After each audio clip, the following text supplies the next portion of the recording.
Wednesday नाम की एक लड़की को देखते हैं जिसका आज स्कूल में पहला दिन था। इसकी हरकतों और पसंद नापसंद की वजह से ये कोई आम लड़की नहीं लगती थी। स्कूल में आकर जब वो अपने लॉकर को खोलती है तो वहाँ उसे उसका भाई बंधा हुआ मिलता है। वो जैसे ही अपने भाई को पकड़कर खोलने लगती है तो फौरन ही उसे कुछ ख्याल आने लगते हैं, जिसमें वो उन लड़कों को देखती है जिन्होंने उसके भाई को यहाँ बंद किया। वो यहाँ से उन लड़कों के पास जाती है उन्हें सबक सिखाने के लिए, जो पूल में तैरने की प्रैक्टिस कर रहे थे। वहाँ वो पूल में बहुत सारी मछलियों को छोड़ देती है जो काटती है। अब सारे बच्चे तो पूल से बाहर आ जाते हैं मगर एक बच्चा नहीं आ पाता और एक मछली उसकी टांग पर काट ली। उसकी हरकत की बाद स्कूल वाले उसे निकाल देते हैं। उसने पहली बार ऐसे नहीं किया था, बल्कि अब से पहले भी वो बहुत सारे स्कूल से निकाली जा चुकी थी। तो इसीलिए उसके माँ बाप उसे एक एकेडमी में ले जा रहे थे, क्योंकि वहाँ वेनेसडे जैसे बच्चे ही पढ़ते थे, मतलब कि जिनकी हरकतें सबसे हटके होती थी। और वो वहाँ जाना तो नहीं चाहती थी मगर मजबूरन उसे जाना ही पड़ता है। एकेडमी के पास वाले जंगल का सीन देखते हैं जहाँ एक शिकारी शिकार करने आया था। वो जंगल के काफी अंदर जाकर एक जगह पर बैठकर चाय पीने लगता है, मगर तभी कोई चीज अचानक से आकर उस पर हमला कर देती है और बड़ी बेरहमी से उसे मार देती है। वेनेसडे और उसके माँ बाप एकेडमी पहुंचकर वहाँ के प्रिंसिपल के पास जाते हैं। ये प्रिंसिपल भी वेनेसडे की तरह ही आउटकास्ट होती है। आउटकास्ट में जलपरी, वेयरवुल्व्स, वैम्पायर्स, चुड़ैल और ऐसे लोग शामिल थे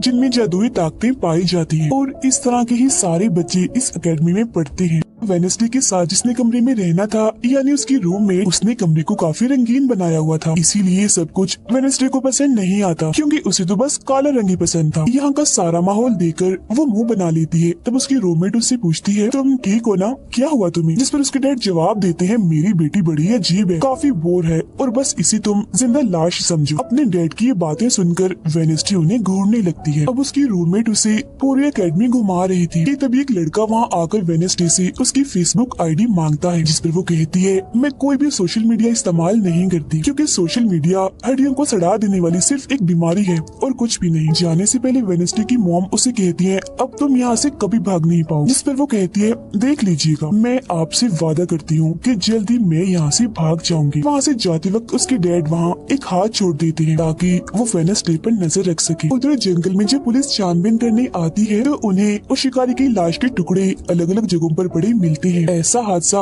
वहाँ पहली बार नहीं हुआ था, बल्कि तीसरी बार ऐसा हुआ कि एकेडमी के इस जंगल में कोई मारा गया। और वेनेसडे अपने कमरे की सारी रंगीन चीजें हटा देती है और अपने रूममेट से कहती है, शोर मत करो, कमरे में शांति बनाओ, क्योंकि ये मेरे नॉवल लिखने का वक्त। मगर वो तो गाना लगाकर डांस करने लगती है, जिससे वेनेसडे को गुस्सा आ गया था और वो उसे गाना बंद करने को कहती है। तो वो रूममेट अपने पंजे दिखाकर उसे डराने लगती है, क्योंकि वो थी एक वेयरवुल्फ, मतलब कि आधी इंसान और आधी वुल्फ। तभी इधर एक टीचर आती है जो काफी अच्छी थी और वो वेनेसडे को वेलकम के तौर पर एक फूल गिफ्ट देती। अब अगले दिन जब वेनेसडे कहीं जा रही थी तो उसके डैड का छोड़ा हुआ वो हाथ छुप छुप कर उसे देख रहा था और फिर तभी उसके ऊपर एक स्टैचू गिरने वाला था, मगर बिल्कुल ठीक वक्त पर एक लड़का जिसका नाम जेवियर है उसे बचा लेता। लेकिन इस हड़बड़ी में वो बेहोश हो गई थी और जब उसे होश आती है तो बजाय जेवियर का शुक्रिया अदा करने की वो उसे कहती है कि मुझसे ये उम्मीद मत रखना कि मैं तुम्हारी शुक्रगुजार रहूंगी, क्योंकि तुमने मुझे बचाकर गड़बड़ कर दी, मेरी इतनी अच्छी मौत को टाल दिया। जब जेवियर कहता है, मैं तुम्हें काफी पहले से जानता हूँ, जब हम 10 साल के थे तब हमारी मुलाकात हुई थी, हम दोनों खेल रहे थे तो मैं जाकर एक ताबूत में छुप गया, लोग मुझे जलाने ही वाले थे मगर तुमने मेरी जान बचा ली और आज मैंने तुम्हारी जान बचाकर हिसाब बराबर कर। वेनेसडे जब अपने कमरे में आती है तो उसे अपने बेड पर कुछ महसूस होता है। वो जैसे बिस्तर हटाती है तो वहाँ उस हाथ को देखकर फौरन उसे पकड़ लेती है और पूछती है, तुम कौन हो और यहाँ क्या कर रही हो? जिस पर वो कहता है, मुझे तुम्हारे डैड ने तुम पर नजर रखने को कहा है, वो ही मुझे यहाँ पर छोड़ कर गए हैं। और वो उसे कहती है, मगर आज के बाद तुम मेरे लिए काम करोगी, वरना मैं तुम्हें हमेशा हमेशा के लिए दराज में बंद कर दूंगी। तो वो इस चीज के लिए मान जाता है कि ठीक है, मैं हर तरह से तुम्हारी मदद करूंगा।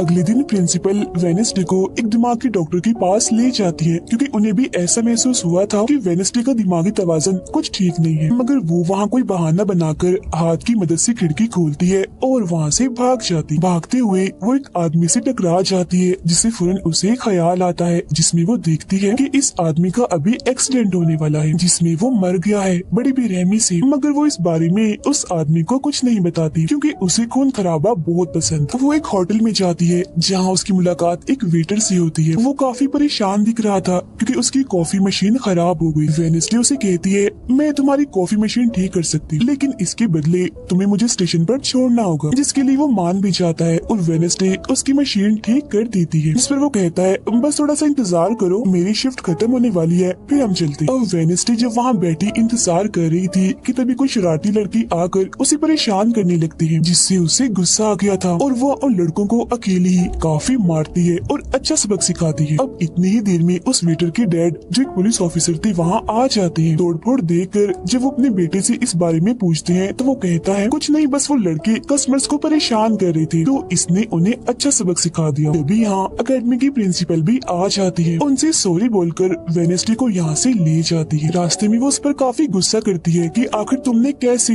अकेडमी से भागने की कोशिश की। तभी उन्हें रास्ते में एक एक्सीडेंट हुआ नजर आता है जो उसी आदमी का था जिससे वेनेसडे टकराई थी, जो देख प्रिंसिपल घबरा जाती है, कहती है, मेरी दुआ है ड्राइवर को कुछ ना हुआ हो। जिस पर वेनेसडे कहती है, वो तो मर गया है और उसकी गर्दन भी टूट गई है। फिर अकेडमी में आने के बाद वेनेसडे गिटार बजाने लगती है। वो काफी अच्छा बजा रही थी, जिसकी धुन प्रिंसिपल के साथ साथ काफी बच्चों को भी पसंद आती। रूममेट जब कमरे में आती है तो उसकी नजर हाथ पर पड़ती है, जिस बारे में वो वेनेसडे से पूछती है कि ये क्या चीज है, जिस पर वो जवाब देती है कि ये हमारी एडम फैमिली का एक मेंबर है। अब हम एक अनजान लड़के को देखते हैं जो लाइब्रेरी में जाकर एक किताब से एक सफा फाड़ लेता है जिस पर एक तस्वीर बनी हुई। उधर हाथ वेटर के घर पहुंच जाता है, जिसे देख वो काफी डर गया था और उसे मारने लगता है। फिर हाथ उसे बैठने का इशारा करके उसे वेनेसडे का नंबर देता है और उसे फोन करने का कहता है। फिर जब वेटर उसे कॉल करता है तो वो कहती है कि हमारी अकेडमी में एक त्योहार मनाया जाने वाला है जहाँ सभी बच्चे आएंगे, मैं वहाँ से भागने वाली हूँ और अगर तुम मुझे स्टेशन तक पहुँचा दोगे तो मैं तुम्हें काफी अच्छा इनाम दूंगी।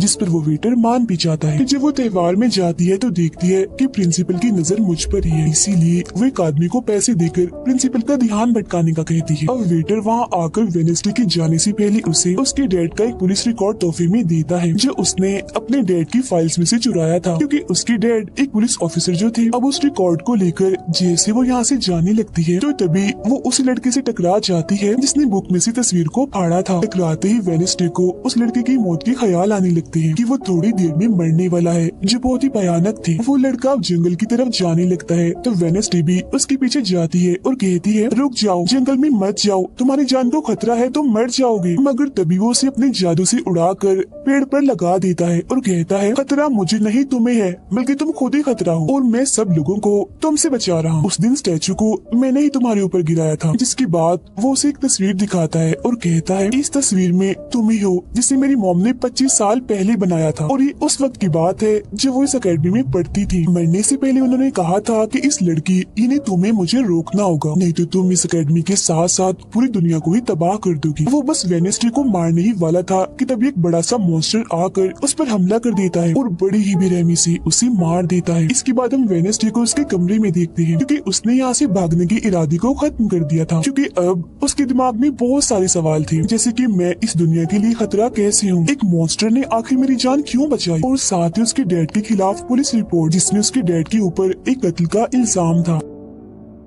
अब अगले दिन पुलिस ऑफिसर वहाँ आते हैं, क्योंकि वेनेसडे ने ये रिपोर्ट लिखवाई थी कि उस अनजान लड़के की मौत मैंने अपनी आंखों से होती हुई देखी जंगल में। मगर पुलिस को वहाँ ना कोई लाश मिलती है और ना ही कोई ठोस सबूत। तो वेनेसडे से पूछते हैं कि आखिर तुम इतनी रात को जंगल में कर क्या रही थी, जिस पर वो कहती है, मैंने जंगल में उस लड़की को जाते हुए देखा था और जब मैंने उसका पीछा किया तो देखा कि एक मॉन्स्टर ने आकर उसे मार दिया है, जिसके बाद में बेहोश हो गई। तो फौरन प्रिंसिपल पुलिस ऑफिसर से कहती है, उस लड़के का कोई कत्ल नहीं हुआ, वो जिंदा है, बस यहाँ से भाग गया है, इसीलिए आपको वेनेसडे की बातों का यकीन नहीं करना चाहिए। अक्सर इसे इस तरह के दौरे पड़ते रहते, हम इसका इलाज करवा रहे हैं, जल्दी ये ठीक हो जाएगी। फिर जब प्रिंसिपल वहाँ से जाती है तो वो ऑफिसर से कहती है कि जंगल में कोई तो है जो सबको मार रहा है और उसी ने उस लड़की को भी मारा है। मगर तभी वहाँ वो लड़का आ जाता है जो जिंदा था और बिल्कुल सही सलामत भी। अब अगले दिन जब वेनेसडे को डॉक्टर के पास ले जाया जाता है तो वो उससे पूछती है कि क्या तुमने ये अफवाह इसलिए फैलाई कि सभी की तवज्जो तुम पर हो जाए, यानी कि तुमने उस लड़के की मौत होते हुए देखा। जिस पर वो कहती है,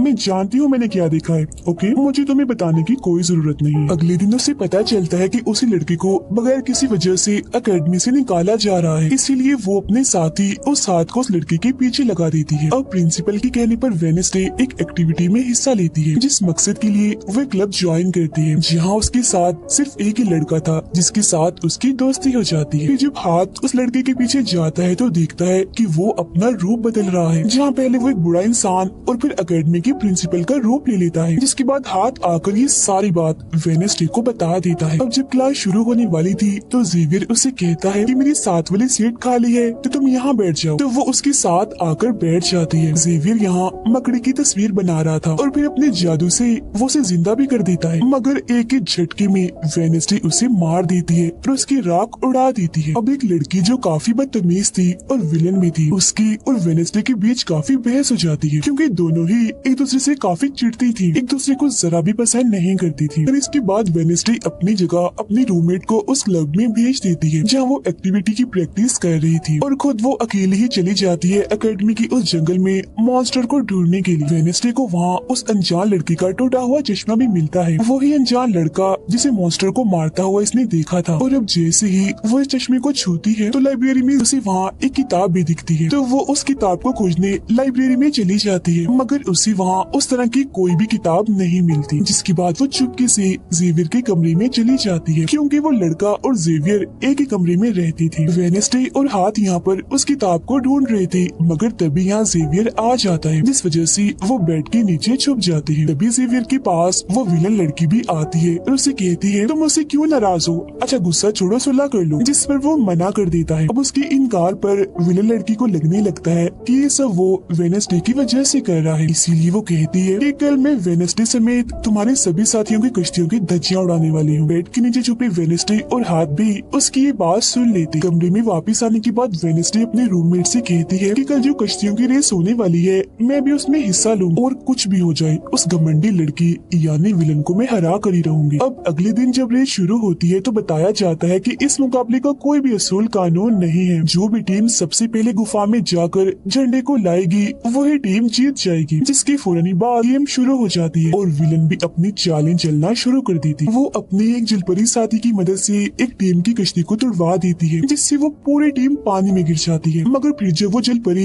वेडनेसडे की कश्ती की तरफ आ रही थी तो हाथ उससे पहले ही जाल फेंककर उसे जाल में फंसा लेता है। अब किनारे तक सिर्फ 3 ही टीम्स पहुंच पाती हैं, और जब सारे लोग झंडा लेने अंदर जाते हैं तो रूममेट अपने पंजों से जोकर टीम की कश्ती में छेद कर देती है। फिर सभी के साथ वेडनेसडे जब झंडा लेकर आ रही थी तो उसे एक ख्याल आता, जिसमें वो अपनी ही जैसी एक लड़की को देखती है जिसके हाथ में किताब थी। होश में आने पर झंडा लेकर वो वापिस से कश्ती में चली जाती है। जोकर्स की कश्ती तो छेद होने की वजह से वहीं पर ही डूब जाती है, जबकि जलपरी दोबारा से वेडनेसडे की कश्ती पर हमला करने लगती है, मगर हाथ पानी में जाकर जलपरी को जोर से मुक्का मार। अब वेडनेसडे अपनी कश्ती से बहुत सारे तीर निकाल कर विलन की कश्ती में छेद कर देती है, जिससे उसकी कश्ती डूब जाती है और वेडनेसडे की टीम इस रेस को जीत जाती है। अब ये 4 साल में पहली बार हुआ था जब उस विलन को किसी ने हराया था, इसलिए आज वो गुस्से में आग बगोला हुई।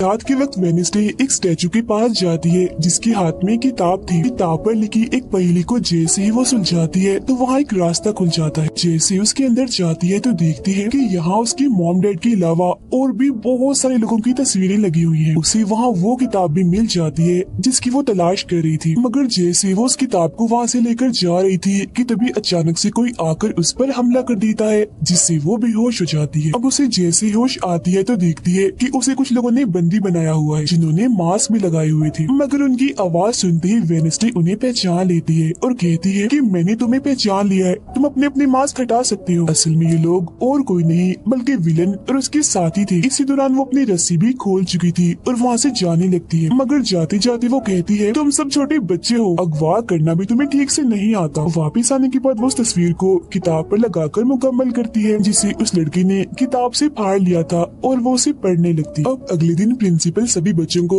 एक प्रोजेक्ट देती है जिसमें उन्हें शहर की सारी दुकानों पर जाकर काम करना था। शहर पहुंचने के बाद वेडनेसडे जेवियर को वो किताब दिखाकर पूछती है कि क्या तुम इस किताब को पहचानते हो, जिस पर वो कहता है हाँ। इस किताब को लेकर मेरे और उस लड़के के बीच में लड़ाई भी हुई थी जिसके बारे में तुमने कहा था कि मॉन्स्टर ने उस पर हमला कर दिया था। ये किताब एक जादूगर की है और 30 सालों से भी ज्यादा पुरानी है, तो तुम इसके साथ क्या कर रही हो। ये सुन वो उससे पूछती है तुम उस जादूगर के बारे में और क्या जानते हो। वो कहता है कुछ खास नहीं, अगर तुम उस जादूगर के बारे में जानना चाहती हो तो तुम्हें उसके घर जाना होगा जो काफी पुराना एक खास घर है। अकेडमी के सारे बच्चे भी अलग अलग दुकानों में जाकर काम करने लगते हैं। वेडनेसडे एक वेट्रेस बनी थी मगर उसका नखरा गुस्सा देखकर कोई भी उसे खाने की चीज नहीं लेता। वेडनेसडे का दोस्त पेस्ट्री खा रहा था कि तभी शरारती बच्चे आकर उसे परेशान करने लगते हैं और बस फिर होना क्या था, वेडनेसडे वहाँ आती है और उन्हें खूब मारती है। इसके बाद वो अपने उस दोस्त को लेकर जादूगर के घर जाती है ताकि वो सारी सच्चाई जान सके कि आखिर बात क्या है और उस किताब के बारे में भी। उसे वहाँ जादूगर की बहुत सारी चीजें और एक पेंटिंग भी दिखाई देती है। पेंटिंग में वो उसी लड़की को किताब पकड़ी हुई देखती है जो उसे गुफा के पास भी दिखी थी। उसके ख्याल में जब उनकी रेस में वेडनेसडे झंडा लेने गई, फिर उसे वहाँ इस पेंटिंग वाली लड़की की किताब भी मिल जाती है मगर वो खाली थी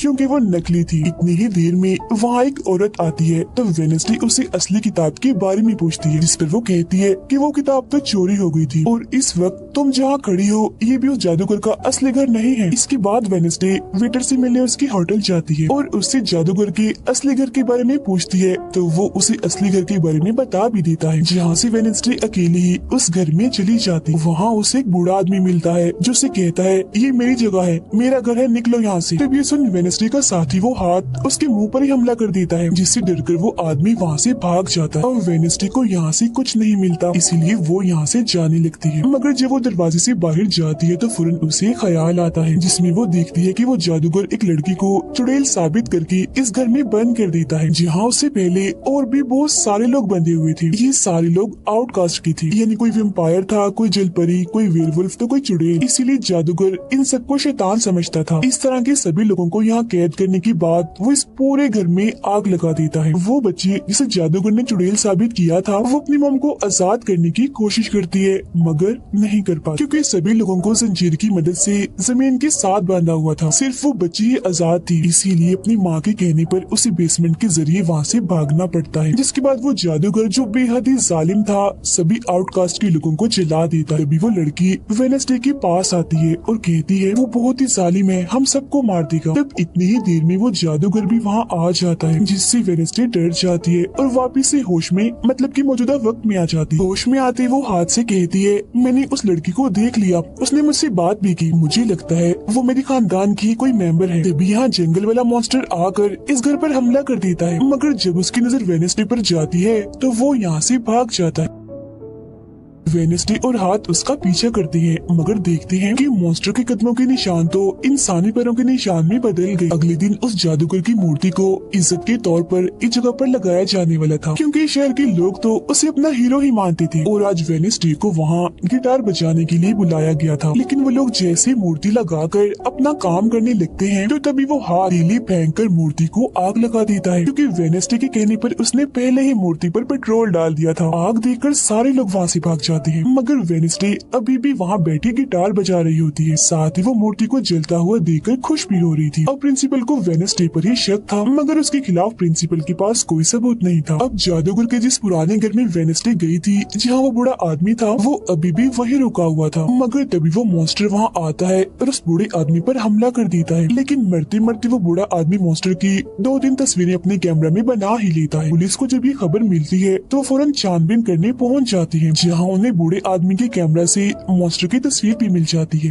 अगले दिन हाथ मुर्दा घर जाकर वहाँ लगी कैमरा पर कोई चीज लगा देता है ताकि जो वो करे उसे कोई ना देख सके। फिर वो दरवाजा खोलता है तो वेडनेसडे अंदर आती है। वो यहाँ दरअसल उस बूढ़े आदमी के जख्मों को देखने आई थी जिसे उस मॉन्स्टर ने मारा था। वो बूढ़े आदमी की लाश को देखकर सारा डेटा अपने पास रिकॉर्ड कर लेती है जबकि हाथ उसकी एक फाइल बनाने में लग जाता है। तभी वहाँ डॉक्टर और पुलिस ऑफिसर भी आ जाते हैं। तब छुपने के लिए वेडनेसडे एक बॉक्स मिस हो जाती है। जब डॉक्टर उस बॉक्स को खुला हुआ देखते हैं तो फौरन उसे चेक कर करते हैं, मगर जब वेडनेसडे को उसमें पड़ा हुआ देखते हैं तो उन्हें लगता है कि ये भी एक लाश है, इसीलिए वो उस बॉक्स को बंद करके वहाँ से चले जाते हैं। मगर फिर जब हाथ उसे वहाँ से लेने आता है तो वो कहती है, अच्छा तंग मत करो प्लीज, थोड़ी देर और सुने तो बड़ा मजा आ रहा है। फिर इसके बाद वो अपनी छानबीन से ये पता लगवा लेती है कि वो मॉन्स्टर असल में जिस्म के हिस्सों को इकट्ठा कर रहा है। फिर अगले दिन जब वो अकेडमी जाती है तो उसे जेवियर की गर्दन पर किसी के पंजों के निशान दिखते हैं। अब हम जेवियर को एक केबिन से बाहर आता हुआ देखते हैं और क्योंकि वेडनेसडे को उसके जख्मों पर पहले से ही शक था तो वो भी उसका पीछा करते करते वहाँ आ गई थी। उससे वहाँ पर बहुत सारी मॉन्स्टर की ड्राइंग्स और तस्वीरें दिखती हैं। एक तो तस्वीर को लेकर जैसे वो वहाँ से जाने लगती है तो तभी जेवियर उसे देख लेता है और जाने से रोक देता है, मगर वेडनेसडे उसका ध्यान भटकाने के लिए उसे बस एक ही बात कह देती है कि क्या तुम आज रात होने वाली डांस पार्टी में मेरे साथ चलोगे। जिसके बाद वो जेवियर की बनाई मॉन्स्टर की ड्राइंग्स ले जाकर पुलिस ऑफिसर को दे देती है, जिस पर वो कहते हैं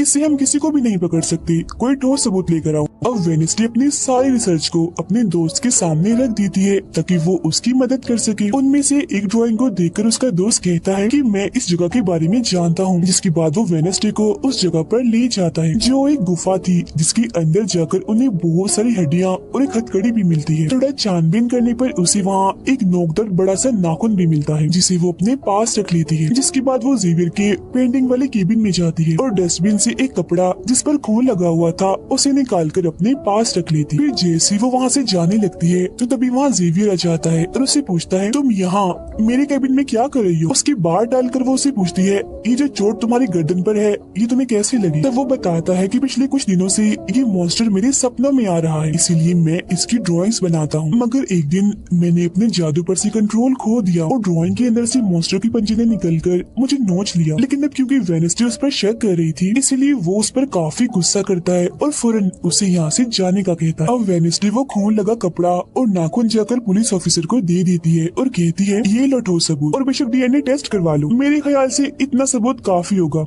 है ना। वो अपने दोस्त के पास जाती है और कहती है कि डांस पार्टी में जाने के लिए हमारे साथ कोई नहीं है, तो हम ऐसा करते हैं डांस पार्टी में नहीं जाते बल्कि गुफा में जाकर मॉन्स्टर को ढूंढते हैं। जिसके बाद रात को वेडनेसडे अपने दोस्त के साथ जंगल में जाने की तैयारी कर रही थी, मगर तभी उसके दरवाजे पर वेटर तैयार होकर आता है क्योंकि हाथ ने उसे वेडनेसडे की तरफ से डांस पार्टी में चलने की दावत भेजी थी। अब क्योंकि वेटर काफी खुश था तो वेडनेसडे उसका दिल तोड़ना नहीं चाहती थी, इसीलिए वो अपने गुफा में जाने वाले प्लान को खत्म करके वेटर के साथ पार्टी में जाने का फैसला करती है। जब वेडनेसडे वहाँ से जाने लगती है तो उसका दोस्त वहाँ आता है तो वो उसे कहती है, आई एम सॉरी मैं पार्टी में जा रही हूँ, हम ऐसा करते हैं कल गुफा में जाएंगे। लेकिन उसका दोस्त बगैर बताई अकेला ही उस गुफा में चला जाता है। उधर पार्टी में सारे लोग आकर काफी एंजॉय कर रहे थे। सब लोग अपने अपने साथी को लेकर पार्टी में आए हुए थे, जहाँ जेवियर अपने साथ उस विलन लड़की को लाया था। लेकिन जब वेडनेसडे वेटर के साथ वहाँ आती है तो उन दोनों को साथ देखकर जेवियर जलने लगता है। जब सब लोग डांस कर रहे थे तो वेडनेसडे की डांस करने की स्टाइल से सारे लोग काफी हैरान रह जाते हैं क्योंकि वो काफी अजीब तरह से ही डांस कर रही थी। उधर जंगल में वेडनेसडे का दोस्त भी पहुँच गया था और छुपकर मॉन्स्टर की आने का इंतजार कर रहा था, मगर तभी वहाँ कोई आता है और उस गुफा में धमाका करके भाग जाता है। जेवियर लगातार उन दोनों को देखकर जल रहा था, इसीलिए वो विलन लड़की से कहता है कि तुम अपना लॉकेट उतारो और अपने जेल परी से मेरे लिए मदद मांगो ताकि मैं वेडनेसडे को भूल जाऊं। जो सुन विलन लड़की भड़क जाती है और उसे कहती है कि तुम तो पहले ये कहते फिर रहे थे कि मैंने अपने जेल परी से तुम्हें अपने काबू में किया है और अब तुम्हें किसी को बुलाने के लिए मेरी ही मदद चाहिए। तभी बाहर शरारती लड़कों का ग्रुप टैंकर लेकर आता है और डांसिंग क्लब के पंप में वो बड़ा सा पाइप लगा देते हैं और फिर तभी अचानक उस पार्टी में खून की बारिश होने लगती है क्योंकि जो टैंकर वो शरारती लड़के लाए थे जिसका पाइप उन्होंने लगाया था उसमें दरअसल खून था। ये देख सारे लोग घबरा जाते हैं और पार्टी से भागने लगते हैं, मगर वेडनेसडे वहीं खड़ी रहती है क्योंकि उसे तो अब और मजा आ रहा था क्योंकि वो बारिश खून की नहीं बल्कि कलर की थी जिसमें वो काफी इंजॉय कर रही थी। तभी वेडनेसडे को एक ख्याल आता है जिसमें वो देखती है कि उसका दोस्त अकेला ही जंगल में चला गया है जहाँ वो मुसीबत में है, उसकी जान खतरे में है, इसीलिए वो जंगल की तरफ उसे बचाने के लिए भाग जाती है। उसके दोस्त के पीछे दरअसल वो मॉन्स्टर पड़ गया था जिससे बचकर वो भाग रहा था। वो मॉन्स्टर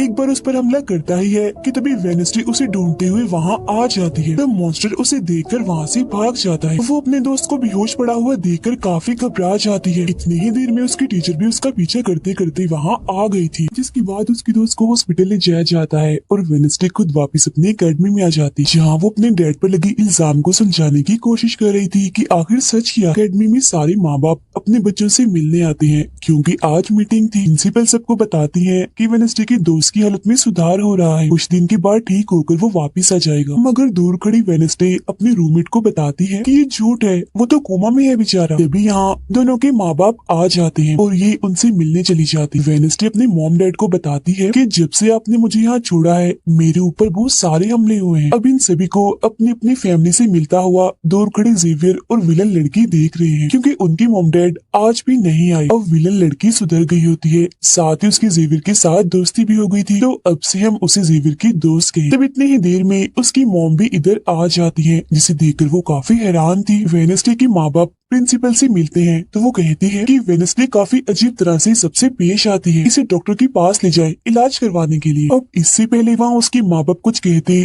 फौरन वो बोल पड़ती है कि रुकिए जरा डैड, मैं आपसे कुछ पूछना चाहती हूँ। ये देखिए एक लड़का जिसका नाम गैरेट है, इसकी कत्ल का इल्जाम आपके सर पर क्यों है और ये कौन था? तो वेडनेसडे की मॉम उसे कुछ भी बताने से इनकार कर देती है। तो वो अपनी मॉम को ये कहकर यहाँ से चली जाती है कि मत बताइए, बाकी सबूत मैं खुद ढूंढ लूँ। वो सीधा जाती है हॉस्पिटल अपने दोस्त से मिलने, जहाँ उसका ख्याल वेडनेसडे का साथी हाथ रख रहा था। अब पता चलता है कि डॉक्टर ने अपनी जान ले ली है और ये डॉक्टर वही था जिसकी मुर्दा खाने से वेडनेसडे बूढ़े आदमी की लाश को देखने आई। मरने से पहले डॉक्टर ने एक खत भी छोड़ा था जिसमें लिखा हुआ था कि मैं गैरेट के केस पर शर्मिंदा हूँ क्योंकि मैंने उसकी झूठी रिपोर्ट बनाई थी। अब जब सारे लोग खाना खा रहे थे तो तभी वहाँ पुलिस ऑफिसर आकर वेडनेसडे के डैड को पकड़ लेता है और कहता है कि गैरेट की मौत के इल्जाम में तुम्हें गिरफ्तार किया जा रहा है। जेल में वेडनेसडे अपने डैड से मिलने जाती है, पूछती है कि बताएं गैरेट से आपका क्या वास्ता। तो वो बताते हैं कि गैरेट तुम्हारी मॉम से बहुत प्यार करता था, फिर एक दिन जब तुम्हारी मॉम और मैं साथ थे तो गैरेट ने आकर मुझ पर हमला कर दिया। मैंने अपना काफी बचाव किया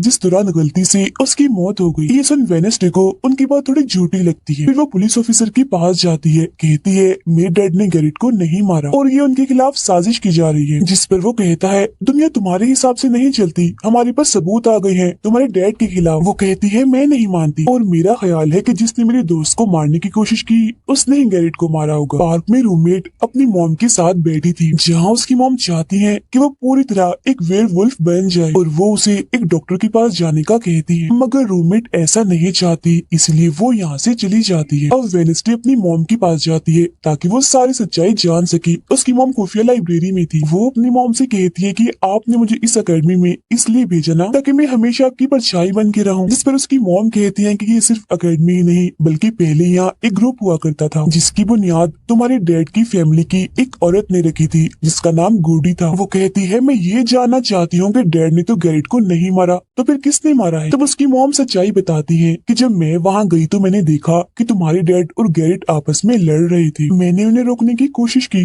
मगर गैरेट तुम्हारे डैड को काफी बुरी तरह से मार रहा था। मैंने फौरन तलवार उठा ली और फिर जैसे गैरेट मेरे पास आने लगा तो तलवार उसके आर पार हो गई और वो मारा गया। मगर तुम्हारे डैड ने मेरी जान बचाने के लिए तलवार मुझसे ले ली ताकि सारा इल्जाम उन पर आ जाए। वेडनेसडे कहती है मगर मुझे पता चला था कि जब गैरेट मरा तो उसके मुंह से झाग निकल रही थी। ऐसा तो सिर्फ तब होता है जब किसी ने जहर लिया हो। अब सच पता करने का सिर्फ एक ही रास्ता है, गैरेट की कब्र को खोदना। जिसके बाद वो अपनी मॉम के साथ मिलकर गैरेट की कब्र को खोद देती है और वहाँ से उसकी एक उंगली ले लेती है। मगर तभी इधर पुलिस आकर उन दोनों माँ बेटी को गिरफ्तार कर लेती है। जेल में वेडनेसडे गैरेट की उंगली अपने मॉम डैड को दिखाती है, कहती है कि उसकी मौत जहर से हुई थी। मगर जैसे उसके हाथ इस उंगली पर लगते हैं उसे फौरन एक ख्याल आता है जिसमें वो देखती है कि गैरेट के डैड ने उसे जहर दिया था ताकि वो इस पूरे अकेडमी के लोगों को मार डाले। मगर जब उसकी लड़ाई वेडनेसडे के डैड से हुई तो जहर की बोतल टूट गई जिससे सारा जहर गैरेट के अंदर चला गया, जिसका मतलब साफ था कि उसने वो वेडनेसडे के डैड को ही नहीं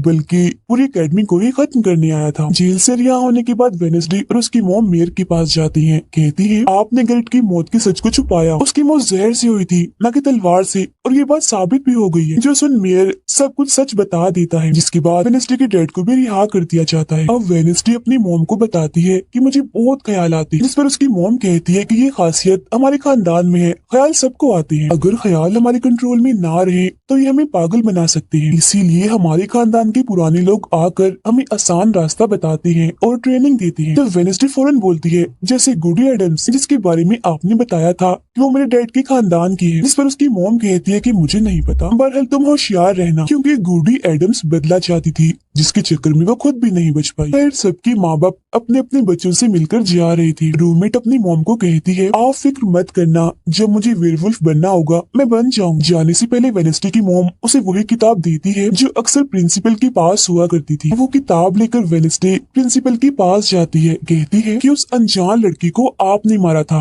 मैंने देखा था, जिसके बारे में मैंने कहा था कि उसे मॉन्स्टर ने मारा है, क्योंकि वो आप ही हो जो खुद को बदल बदल कर लोगों को मार रही हो। मैं ये बात अब पुलिस को बता दूंगी। जिस पर प्रिंसिपल कहती है, नहीं, उसे मैंने नहीं मारा, बल्कि वो तो अपनी ताकतों पर से कंट्रोल खो बैठा था और उस दिन उसने तुम्हें मारने की भी कोशिश की थी। इनकी बातों के दौरान इन्हें बाहर से शोर सुनाई देता है। ये चेक करने जब वहाँ जाती है तो पता चलता है कि बाहर ग्राउंड में आग से कुछ लिखा हुआ। और वेडनेसडे अपने चारों तरफ मोमबत्तियां जला के बैठी थी क्योंकि वो गुडी को बुलाने की कोशिश कर रही, मगर तभी इधर उसकी रूममेट आ जाती है। साथ ही उसे एक खत भी मिलता है जिसमें कोई उसे गुफा में मिलने बुलाता है। जब वेडनेसडे अपनी रूममेट के साथ वहाँ जाती है तो गुफा के अंदर जाने के बाद उसे एहसास होता है कि यहाँ कोई है। यहाँ दरअसल जेवियर और उसके साथी थे जो वेडनेसडे को सरप्राइज देना चाहते थे क्योंकि आज उसकी बर्थडे थी। यहाँ वेडनेसडे को एक लाइन लिखी हुई दिखती है कि जब मैं लौटूंगा तो शोले बरसेंगे। इसे जैसे वो हाथ लगाती है तो उसे ख्याल आता है जिसमें वो उसी लड़की से मिलती है जो अक्सर उसे नजर आया करती थी, और ये और कोई नहीं बल्कि गुडी ही है। वो वेडनेसडे को एक महल दिखाकर कहती है कि अगर तुम्हें उस जादूगर के बारे में जानना है तो तुम्हें इस महल को ढूंढकर यहाँ आना होगा। जब वो ग्राउंड में खड़ी उस लाइन को देख रही थी जहाँ आग से कुछ लिखा था तो तभी उसके पास जेवियर आता है जिससे वो बात नहीं करती क्योंकि नाराज थी। उसे लग रहा था कि हो ना हो जेवियर ही वो मॉन्स्टर है। फिर वो अपने दोस्त के पास हॉस्पिटल जाती है जो अभी भी बेड पर था और उसकी हालत भी खराब थी, इसीलिए वो उसे कोई बात नहीं कर पाती। अब वेडनेसडे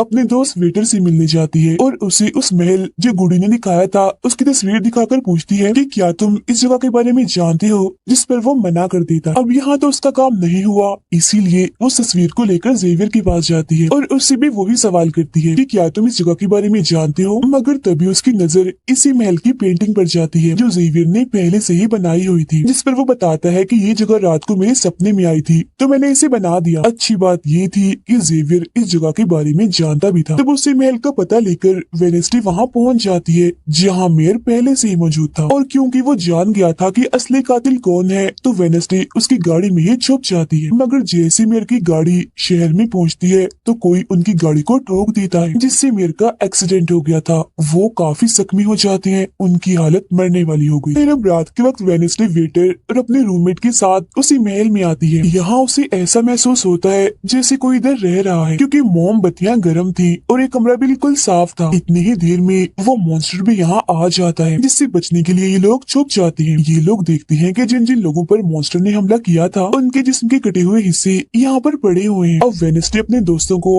मॉन्स्टर से बचाना चाहती थी, इसीलिए वो उन्हें यहाँ से ले जाती है। ये वेटर के घर जाते हैं जहाँ जैसे उसकी डेड आती है तो वेडनेसडे उन्हें कहती है कि मैं आपको कुछ दिखाना चाहती हूँ, क्योंकि वो पुलिस ऑफिसर जो थे वो जब उन्हें महल में ले जाती है तो वहाँ पर कुछ भी नहीं था, मतलब जिस्म के कटे हुए हिस्से जो पहले यहाँ पर रखे हुए थे अब वो वहाँ पर नहीं पड़े थे, जिससे पुलिस ऑफिसर को गुस्सा आ जाता है और वो कहते हैं कि आज के बाद तुम मेरे बेटे से नहीं मिलोगी। अब जब वेडनेसडे एकेडमी आती है तो वहाँ उसे प्रिंसिपल मिलती है जो कहती है कि तुम्हें मैंने कहीं भी जाने से मना किया था मगर तुमने मेरी बात ना मानकर अच्छा नहीं किया। जिस पर वो जवाब देती है, मैं सच का पता लगवाने गई थी इसलिए मैं माफी नहीं मांगूंगी, मैंने कुछ गलत नहीं किया है। जिसके बाद वो प्रिंसिपल को एक पेंटिंग भी दिखाती है जिसमें वो जादूगर था और वेडनेसडे खुद थी। बताती है कि इसीलिए वो अनजान लड़का मुझे मारना चाहता था क्योंकि उसे लग रहा था कि एकेडमी के लिए मैं खतरा हूँ, मगर खतरा दुश्मन कातिल तो कोई और ही है, जबकि मैं तो इस एकेडमी और सबको बचाना चाह रही हूँ तो मुझे एक मौका मिलना चाहिए। प्रिंसिपल कहती है नहीं, तुम कहीं नहीं जाओगी, आगे से ऐसी कोई भी गलती की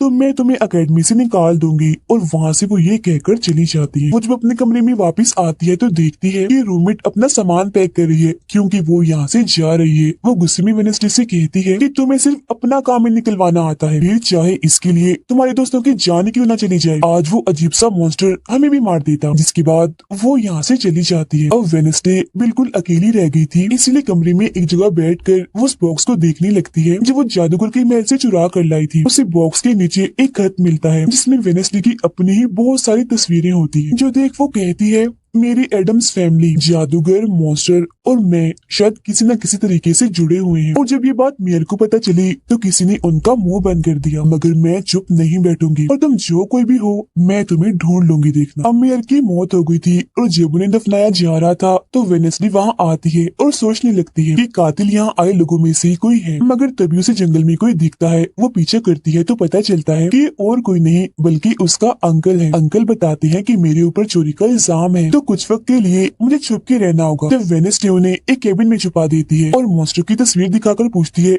कि आप इसके बारे में कुछ जानते हैं, जिस पर वो कहते हैं मैं ज्यादा कुछ तो नहीं जानता, अगर तुम्हें इसके बारे में जानना है तो तुम्हें खुफिया लाइब्रेरी में जाना होगा। वहाँ एक तिजोरी में डायरी है जिसमें इस मॉन्स्टर के बारे में सब लिखा है। आधी रात को वेनेसडे उस लाइब्रेरी में जाती है जहाँ जेवियर पहले से ही मौजूद था। तब ये उसे कहती है जहाँ जहाँ मॉन्स्टर से हमला हुआ है वहाँ तुम पाए गए हो, तो हो ना हो मॉन्स्टर तुम ही हो। मगर वो उसकी बात को अनसुनी करके यहाँ से चला जाता है। तभी इधर उसकी अंकल आते हैं। ये मिलकर डायरी को ढूंढ लेते हैं जिसमें इस मॉन्स्टर के बारे में सब कुछ लिखा था कि ये मॉन्स्टर किसी के कंट्रोल में भी आ सकता है और फिर बस ये अपने मालिक के कहने पर ही काम करता है। रात के वक्त वो अपने साथी हाथ को कहती है कि मैं वेटर से मिलने जा रही हूँ, तब तक तू मेरी डायरी का ख्याल रखना। कि जब वेटर के साथ गुफा के अंदर जाती है तो देखती है कि यहाँ उसने गुफा को सजाया हुआ है क्योंकि वो उसे शादी के लिए पूछने वाला था। वापिस आकर वेनेसडे देखती है कि उसके कमरे का सारा सामान इधर उधर बिखरा पड़ा है और उसकी डायरी कोई चुरा कर यहाँ से ले गया है। फिर जैसे वो अपने साथी हाथ को देखती है तो घबरा जाती है क्योंकि उसकी हथेली में किसी ने चाकू आर पार कर दिया था और अब उसमें जान नहीं थी, वो मर गया था। फिर वो हाथ को लेकर जल्दी से अपने अंकल के पास आती है और दुखी होती हुई कहती है प्लीज अंकल कैसे भी करके हाथ को जिंदा कर दीजिए। तब अंकल बार बार बिजली के झटके उसे देते हैं जिससे वो जिंदा हो जाता है। वो उसे पूछती है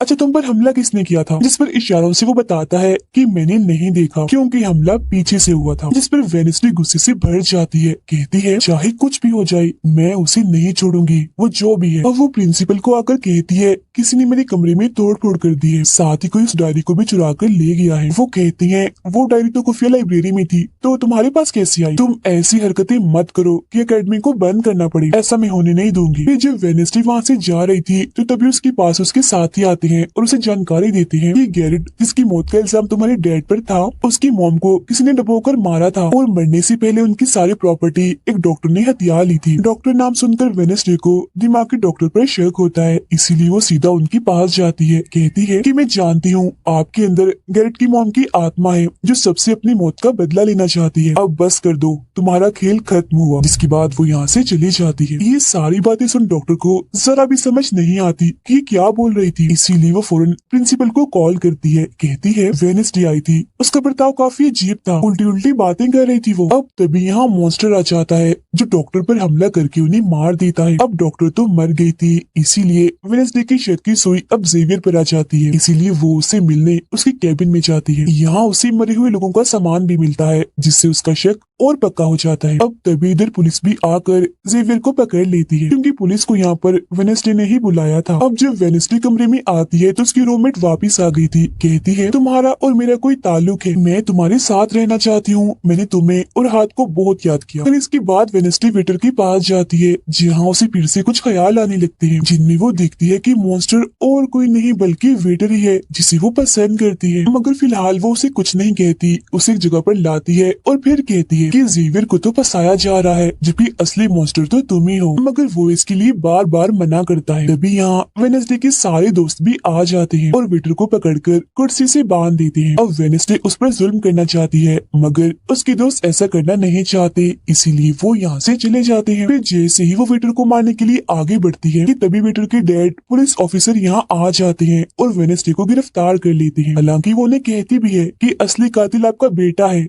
वही मॉन्स्टर है ये, मगर वो उसकी एक नहीं सुनते। फिर जब वो यहाँ से जा रही थी तो वेटर उसके पास आता है, कहता है कैसा लगा हारना, अभी तो और भी बहुत कुछ होना बाकी है बच्चों। जिसके बाद प्रिंसिपल भी वेनेसडे को कह देती है कि तुमने सारी हदें पार कर दी, इसीलिए तुम्हें अकेडमी से निकाला जा रहा है। लेकिन अभी भी वो बार बार एक ही बात कह रही थी कि वेटर ही असली मॉन्स्टर है, मगर फिर भी वो उसकी एक नहीं सुनती और जाने का कहती है। तब आखिरी बार वेनेसडे जेवियर से मिलने जाती है जो जेल में बंद था और उससे नाराज भी था क्योंकि वेनेसडे ने ही उसे पुलिस के हवाले किया था। हालांकि वो उसे बताती भी है कि मॉन्स्टर वेटर है और उसने मेरे जरिए तुम्हें फंसाया है। वो उसकी एक नहीं सुनता, कह देता है कि सारी मुसीबत की जड़ तुम हो, अगर तुम ये अकेडमी छोड़ के चली जाओगी तो कुछ भी गलत नहीं होगा। ये बात सुनने के बाद वो एक सेकंड भी नहीं रुकती और यहाँ से चली जाती है। वो अपने कमरे में आकर अपना सारा सामान पैक करती है, जिसके बाद वो सभी से आखिरी मुलाकात करती है। सबसे आखिर में वो अपने दोस्त से मिलने हॉस्पिटल में जाती है। कहती है मैं तो जा रही हूँ, तुम अपना ख्याल रखना और हाँ बाहर मत निकलना, बाहर मॉन्स्टर हो सकता है। और उस दिन गुफा में धमाका करने वाला और कोई नहीं बल्कि प्रिंसिपल ही थी, जिस पर वो कहता है नहीं, धमाका करने वाले के जूते लाल थे, जबकि प्रिंसिपल कभी भी लाल जूते नहीं पहनती। ये बात सुनकर वेनेस्डे को पता चल जाता है कि असली कातिल कौन है। वो अपनी उसी टीचर के पास जाती है जिसे सब पसंद करती थी और कहती है बाकी लोग तो बिला वजह मारे गए हैं, जबकि असली कातिल तो तुम ही हो। तुमने ही वेटर को अपने कंट्रोल में करके उसे मॉन्स्टर बनाया और धीरे धीरे उसे अपना गुलाम बना लिया, अपने इशारों पर नचाकर लोगों को उसके जरिए मरवाया। तभी यहाँ वेटर भी आ जाता है, जिसे वो टीचर कहती है जल्दी करो, वेनेस्डे को मार दो। लेकिन दरअसल ये वेटर नहीं थी बल्कि प्रिंसिपल थी, जो रूप बदल कर यहाँ पर आई थी। और अब टीचर प्रिंसिपल के गले में जहर का इंजेक्शन घुसा देती है, जिससे प्रिंसिपल बेचारी मारी जाती है। फिर वो वेनेस्डे को भी बांध कर जादूगर की गुफा में ले आती है। गुफा में आकर वेनेस्डे को पता चल जाता है कि जिन मरे हुए लोगों के जिस्म के हिस्सों को इकट्ठा किया गया था वो दरअसल जादूगर को दोबारा से जिंदा करने के लिए किए गए थे। तभी यहाँ टीचर जो असली विलन थी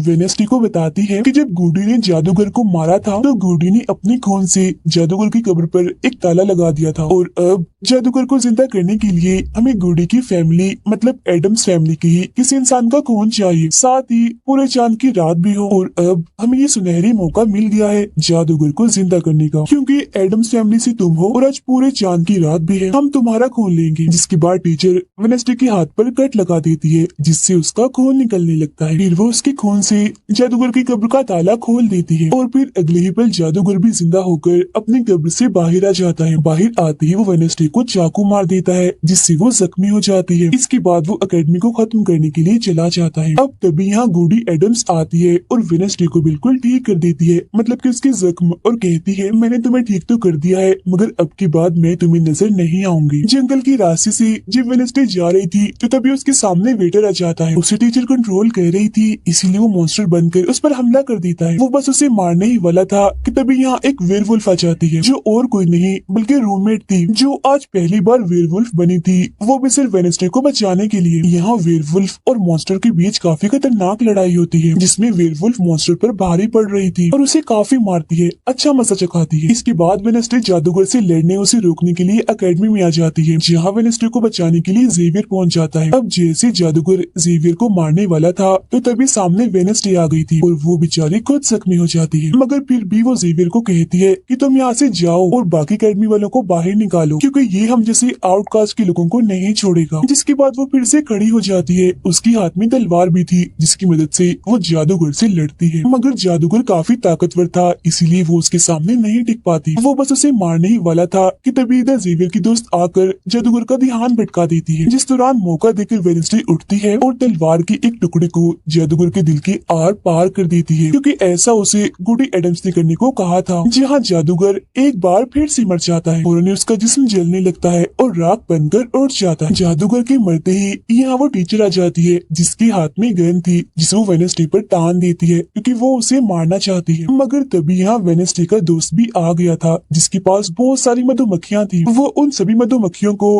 टीचर पर छोड़ देता है, जिससे उसका भी काम तमाम हो जाता है। जब वेनेस्डे अपने मिशन में कामयाब होकर बाहर आती है जहाँ सारे लोग खड़े थे, तो वो वहाँ अपने रूममेट को भी देखती है, जो अब वेयरवुल्फ से अपने असली रूप में आ गई थी। यहाँ वो दोनों पहली बार गले मिलती है, मगर हैरत अब वेनेस्डे को कोई भी ख्याल नहीं आ रहा था। कुछ वक्त के बाद वेनेस्डे अपना नॉवल भी पूरा कर लेती है, मगर वो इसका एंड नहीं करती, यानी कि वो उसे खत्म नहीं करती और आगे बस एक सवालिया निशानी छोड़ देती है। वो जेवियर से मिलने जाती है, जहाँ वो उसे गिफ्ट देता है जिसमें मोबाइल था। वो इस गिफ्ट को ले तो लेती है, मगर कुछ नहीं कहती और वहाँ से चली जाती है। फिर जब वो अपनी गाड़ी में थी तो उसके पास मैसेज आता है, जिसमें उसकी कुछ तस्वीरें थी और साथ ही ये मैसेज भी था कि मैंने तुम पर नजर रखी हुई है, जिससे वो सोच में पड़ जाती है कि टीचर तो मर गई है, मगर अब उसके बाद ये कौन है जो सब कर रहा है। इसी सोच में वो अपने घर के लिए निकल जाती है। जिसके बाद हम पुलिस की गाड़ी को देखते हैं, जिसमें वो वेटर को बांधकर कहीं ले जा रहे थे, क्योंकि उन्हें भी पता चल गया था कि यही असली मॉन्स्टर है, इसे बस कोई कंट्रोल करता है। मगर तभी अचानक से वेटर दोबारा मॉन्स्टर बन जाता है और सभी पुलिस वालों को मार देता है, जिसका मतलब ये था कि टीचर की तरह अभी भी कोई है